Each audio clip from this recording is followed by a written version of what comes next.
ഞാനൊരു ദീർഘമായ പ്രസംഗത്തിലേക്ക് കടക്കുന്നില്ല.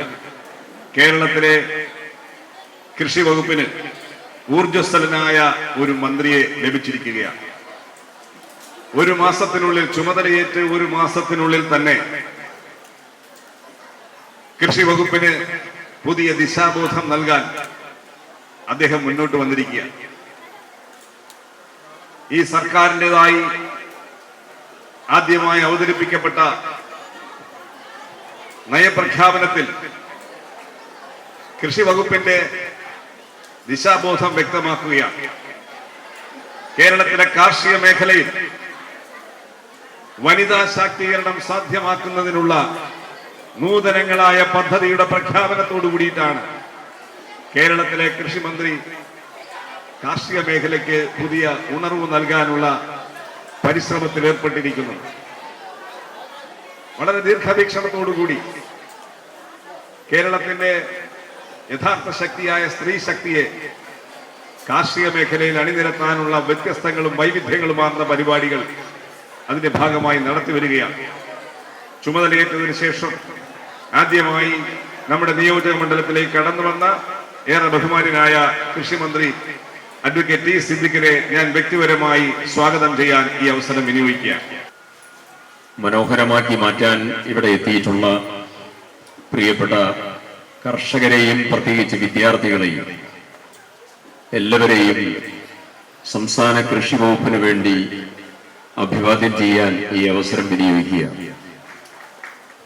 ഏറെ പ്രിയപ്പെട്ട സ്നേഹിതൻ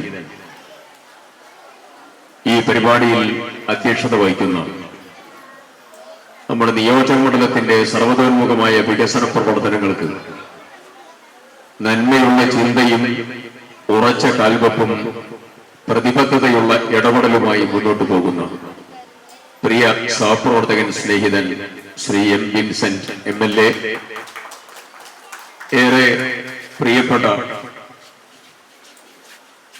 ഈ പരിപാടിയിൽ സംബന്ധിക്കുന്നതായ ജില്ലാ പഞ്ചായത്ത് പ്രസിഡന്റ് വി പ്രിയദർശിനി,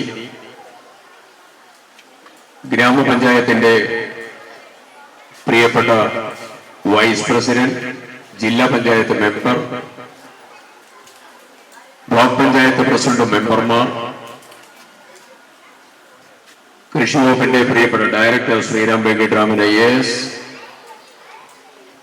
ഈ വേദിയിൽ ഉപേക്ഷരായിട്ടുള്ള ജനപ്രതിനിധികൾ, കർഷക കൂട്ടായ്മയുടെ പ്രിയപ്പെട്ട സഹപ്രവർത്തകർ, പ്രിയപ്പെട്ട ഉദ്യോഗസ്ഥർ, സഹോദരി സഹോദരന്മാരെ, സ്നേഹിതരെ, സുഹൃത്തുക്കളെ,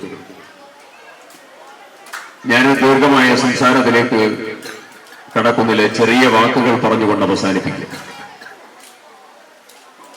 നമ്മുടെ കൃഷിയുടെ പ്രാധാന്യം ഏറ്റവും പ്രാധാന്യമുള്ള ഒരു സന്ദർഭത്തിലാണ് നമ്മൾ എല്ലാവരും. എല്ലാ സ്കൂളുകളിലും കൃഷി ക്ലബ്ബുകൾ ആരംഭിക്കാൻ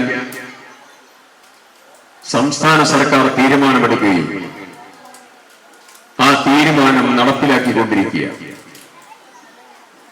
അതിന് നോഡൽ ടീച്ചറും അതിനൊരു ബാക്കപ്പ് കമ്മിറ്റിയും അതിനുള്ള ട്രെയിനിങ്ങും പ്രോഗ്രാമും എല്ലാം ഉണ്ടാവും. കാർഷിക വൃത്തിക്ക് നഷ്ടപ്പെട്ടതായിരിക്കുന്ന ചെറുപ്പത്തെ വീണ്ടെടുക്കാനുള്ള ഒരു വലിയ പ്രവർത്തനമാണ്. കുട്ടികൾ എപ്പോഴും ലൈവായി അവരുടെ ഊർജ്ജസ്വലതയെ ദുരുപയോഗം ചെയ്യുന്ന മേഖലയാണ് തീർച്ചയായും ആപൽക്കരമായ മേഖലയാണ് നാർക്കോട്ടിസം എന്നുള്ളത്, ലഹരി എന്നുള്ളത്. കേരളത്തിൽ വിദ്യാർത്ഥികളോടൊരു പുതിയ മുദ്രാവാക്യം നമ്മൾ പ്രദാനം ചെയ്യാം. കൃഷിയാണ് ലഹരി, സിന്തറ്റിക് ലഹരിയല്ല ലഹരി എന്ന ഒരു പുതിയ മുദ്രാവാക്യം വിദ്യാർത്ഥികളിലേക്ക് കതിർ ക്ലബ്ബുകളിലൂടെ സമ്മാനിക്കുകയാണ് കേരളത്തിലെ കൃഷി വകുപ്പ്.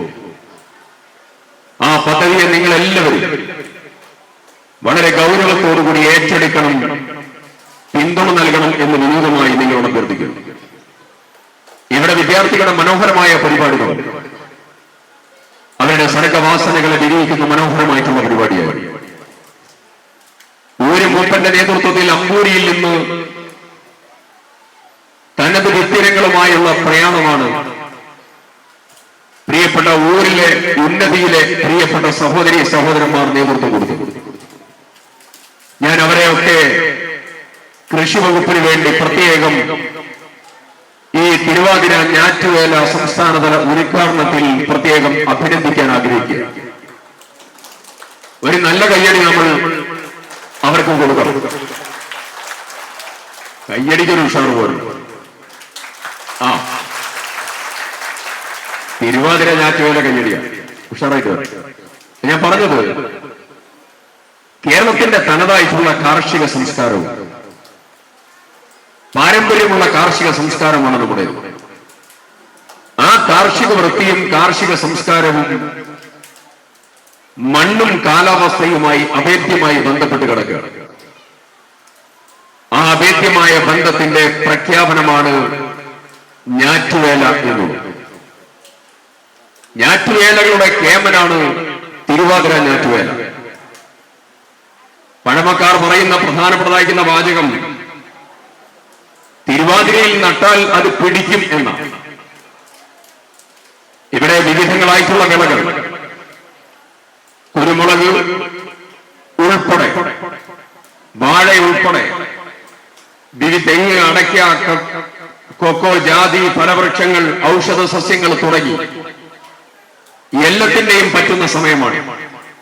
പക്ഷെ ഒരു കാര്യം ആലോചിക്കണം, മുൻകാലങ്ങളിലെ ഞാറ്റുവേല പോലെയല്ല ഇപ്പൊ വരുന്ന ഞാറ്റുവേലകൾ. നല്ല മഴയായിരിക്കും സാധാരണഗതിയിൽ. കാലാവസ്ഥാ വ്യതിയാനത്തിന്റെ ഏറ്റവും വലിയ പ്രശ്നവും പ്രഭാവവും നമ്മുടെ കാർഷിക വൃത്തിയും കർഷകരും ഏറ്റെടുത്ത് മുന്നോട്ട് പോവുക.